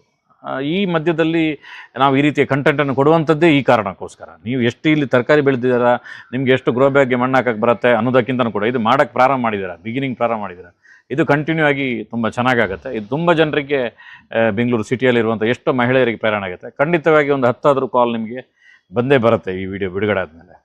ನಿಮ್ಮ ಕೊಲೀಗ್ಸ್ಗಳು, ನಿಮ್ಮ ಸ್ನೇಹಿತರುಗಳು, ಸರ್ ಫ್ರೆಂಡ್ಸ್ಗಳೆಲ್ಲ ತುಂಬ ಜನರು ಇರ್ಬೋದು ಇದನ್ನೆಲ್ಲ ನೋಡ್ತಿರೋರು. ಅವರಿಗೆಲ್ಲ ಏನು ಅನ್ಸುತ್ತೆ ಮತ್ತು ಅವ್ರು ಏನೆಲ್ಲ ಚರ್ಚೆ ಮಾಡ್ತಾರೆ ಈ ಸಬ್ಜೆಕ್ಟ್ ಬಗ್ಗೆ? ಕೆಲವರು ಇದಕ್ಕೆ ಮಾಡ್ತಿರೋದು ತುಂಬ ಚೆನ್ನಾಗಿದೆ. ಇದು ಅಂದರೆ ನಮಗೆ ಏನು ಇನ್ಪುಟ್ ನಾವು ತಗೋತೀವಿ, ಇವಾಗ ನಾವು ಎಲೆಕ್ಟ್ರಾನಿಕ್ಸ್ ಇದೆಲ್ಲ ನೋಡಿದ್ರೆ ನಾವು ಏನು ಇನ್ಪುಟ್ ಕೊಡ್ತೀವೋ ಔಟ್ಪುಟ್ ಅದು ಯೂಶಲಿ ನಾವು ಎಕ್ಸ್ಪೆಕ್ಟ್ ಮಾಡ್ತೀವಿ. ಸೊ ನಮ್ಮ ಇನ್ಪುಟ್ಟೇ ಚೆನ್ನಾಗಿಲ್ಲ, ಈಗ ನಾವು ತಗೊಳ್ತಿರೋ ಆಹಾರನೇ ಸರಿ ಇಲ್ಲ ಅಂತಂದರೆ ಅದು ಯಾವ್ಯಾವ ರೀತಿ ದುಷ್ಪರಿಣಾಮ ಬೀರುತ್ತೆ, ಸೈಡ್ ಎಫೆಕ್ಟ್ಸ್ ಇರುತ್ತೆ ಅಂತೆಲ್ಲ ನೀವು ಎಕ್ಸ್ಪ್ಲೇನ್ ಮಾಡಿದ್ದೀರಾ. ಕೆಲವರು ಇದಕ್ಕೆ ಅನುಗುಣವಾಗಿದ್ದಾರೆ. ಬಟ್ ಏನಂದರೆ ಒಂದು 100%ಅಲ್ಲಿ ಒಂದು ಲೆಸ್ ದ್ಯಾನ್ 50% ಅಂತ ಹೇಳ್ಬೋದು. ಬಟ್ ಇನ್ನು ಕೆಲವ್ರು ಏನು ಹೇಳ್ತಾರೆ, 20 ರೂಪೀಸ್ ಕೊಟ್ಟರೆ ಒಂದು ಕಟ್ ಸೊಪ್ಪು ಸಿಗುತ್ತೆ, 20 ರೂಪೀಸ್ ಕೊಟ್ಟರೆ ಕ್ಯಾರೆಟು ಅದೆಲ್ಲ ಅದಕ್ಕೆ ಇಷ್ಟೊಂದು ಕಷ್ಟಪಟ್ಟು 6 ಮಂತ್ಸ್ 7 ಮಂತ್ಸ್ ವೆಯ್ಟ್ ಮಾಡಬೇಕು ಅನ್ನೋರು ಇದ್ದಾರೆ. ಅಂದರೆ ಸ್ವಲ್ಪ ಡಿಸ್ಕರೇಜ್ ಮಾಡೋರೆ ಜಾಸ್ತಿ. ಇಷ್ಟೆಲ್ಲ ಬೇಕಾಗಿತ್ತಾ, ಈ ಇಡೀ ಬ್ಯುಸಿ ಶೆಡ್ಯೂಲಲ್ಲಿ ಇದೂ ಮಾಡಿ ಮನೇನೂ ನೋಡಿಕೊಂಡು ಆಫೀಸ್ ಕೆಲಸನೂ ಮಾಡಿಕೊಂಡು ಎಲ್ಲ ಮಾಡ್ಕೊಳ್ಳೋಂಥ ಅವಶ್ಯಕತೆ ಇದೆಯಾ ಅಂತಲೂ ಕೇಳಿದವರು ಇದ್ದಾರೆ. ಸೊ ನನಗೇನಂದರೆ ಬೇರೆ ಯಾರೇನೋ ಹೇಳ್ಕೊಳ್ಳಿ, ಬಟ್ ನನ್ನ ಇಂಟೆನ್ಷನ್ ಅಂದರೆ ನನ್ನ ಫ್ಯಾಮಿಲಿ ಮತ್ತು ನನ್ನ ಹೆಲ್ತು ಎಲ್ಲ ಇಂಪಾರ್ಟೆಂಟ್ ಆಗಿರಬೇಕು. ನಾವು ತಗೊಳ್ಳೋ ಇನ್ಪುಟ್ ಆಹಾರ ಏನಿದೆ ಅದಾದಷ್ಟು 100% ಅಂತೂ ಆಗಲ್ಲ, ಅಂದರೆ ನಮ್ಗೆ ಎಷ್ಟಾಗುತ್ತೋ ಅಷ್ಟು ಆರ್ಗ್ಯಾನಿಕ್ ಆಗಿ ನಾವು ಬೆಳ್ಕೊಂಡು ನಾವು ಅದನ್ನ ಸೇವನೆ ಮಾಡಬೇಕು. ಅಂದರೆ ಮನುಷ್ಯನ ಲೈಫ್ ಸ್ಪ್ಯಾನ್ ಅಟ್ಲೀಸ್ಟ್ ಇರೋವರೆಗಾದ್ರೂ ನಾವು ಹೆಲ್ದಿಯಾಗಿರಬೇಕು, ಓಡಾಡ್ಕೊಂಡಿರೋಂಥ ಇದು ಫಿಟ್ನೆಸ್ ಆದರೂ ನಮ್ಗೆ ಇರಬೇಕು ಅನ್ನೋದು ನಂದು ಮೇನ್ ಇಂಟೆನ್ಷನ್. ಆಮೇಲೆ ಇನ್ನೊಂದು ಮುಖ್ಯವಾದ ವಿಷಯ ಏನಂತಂದರೆ, ಅಂದರೆ ಈ ಥರ ಒಬ್ರು ಇದ್ದಾರೆ ಅಂತ ಐಡೆಂಟಿಫೈ ಮಾಡಿ ನೀವು ಬಂದು ಇದನ್ನೆಲ್ಲ ಇದೊಂದು ಅವಕಾಶ ಕೊಟ್ಟಿದ್ದ ಶಿವಪ್ರಸಾದ್ ಮಲೆಬೆಟ್ಟು ಅವರಿಗೆ ತುಂಬ ಹೃದಯದ ಧನ್ಯವಾದಗಳು. ಯಾಕೆಂದರೆ ನಾನು ಕೂಡ ಅವ್ರದ್ದು ಯೂಟ್ಯೂಬ್ ಚಾನೆಲ್ಸ್ನೆಲ್ಲ ನೋಡ್ತಾ ಇರ್ತೀನಿ. ಅವರು ಬೇರೆಯವ್ರ ಥರ ಅದು ಇದು ಅಂತ ಬೇರೆ ತೋರಿಸಲ್ಲ. ಯೂಶಲಿ ಕೆಲವರು ಈ ಸ್ಪೆಸಿಫಿಕ್ ಸಹಜ ಕೃಷಿ ಅಥವಾ ಆರ್ಗ್ಯಾನಿಕ್ ಫಾರ್ಮಿಂಗ್ ಅಂತ ಹೇಳಿ ಸ್ಪಾನ್ಸರ್ಶಿಪ್ ಅಥವಾ ಬೇರೆ ಬೇರೆ ಏನೇನೋ ಟ್ಯಾಕ್ಸ್ ಹಾಕ್ಕೊಂಡಿರ್ತಾರೆ ಇದಕ್ಕೆಲ್ಲ. ಬಟ್ ಇವ್ರು ಹೇಗರೆ ನ್ಯಾಚುರಲ್ ಆಗಿ ಅವ್ರು ಹೇಗಿರ್ತಾರೆ ಸಹಜವಾಗಿ, ಅಂದರೆ ಆ ಹೆಸರು ಪ್ರಕಾರ ಸಹಜವಾಗಿ ನ್ಯಾಚುರಲ್ ಆಗಿ ತೋರಿಸ್ತಾರೆ. ಅದೊಂದು ನನಗೆ ಖುಷಿ ಆಯಿತು. ಧನ್ಯವಾದ. ತುಂಬ ಧನ್ಯವಾದಗಳು. Thank you. ನಮಸ್ಕಾರ.